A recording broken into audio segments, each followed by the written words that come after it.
جو قید میں تھے سارے پرندے پر بھی ہے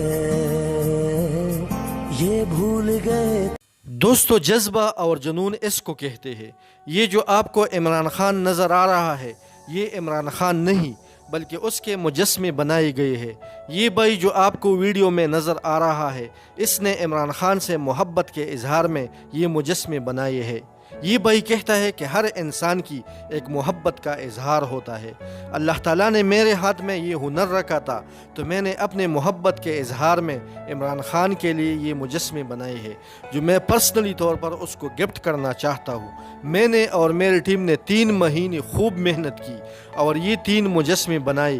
میں پوری رات عمران خان کو دیکھتا تھا کہ اس کا پیس کیسا ہے, اس کے کٹس کیسے ہے, پھر دن کو اس پر کام کرتا تھا. جب سے ان چوروں اور ڈاکو کا حکومت آئی ہے اسی دن سے میں نے اس پر کام شروع کیا اور اب الحمدللہ آپ کے سامنے ہے. انہوں نے مزید بتایا کہ عمران خان جیسا لیڈر صدیوں بعد قوم کو میسر آتی ہے اور ہمیں ایسی لیڈر کی قدر کرنی چاہیے. تو دوستو اس بھائی کے بارے میں آپ کا کیا رائے ہے کمنٹس باکس میں ضرور بتا دیجئے. اگر چینل ابھی تک سبسکرائب نہیں کیا ہے تو چینل کو سبسکرائب کریں اور بیل آئیکن کو ضرور پریس کریں تاکہ آپ کو نئی اپڈیٹ بر وقت مل سکے. اپنے اور اپنے ارد گرد کے لوگوں کا خاص خیال رکھیے. السلام علیکم.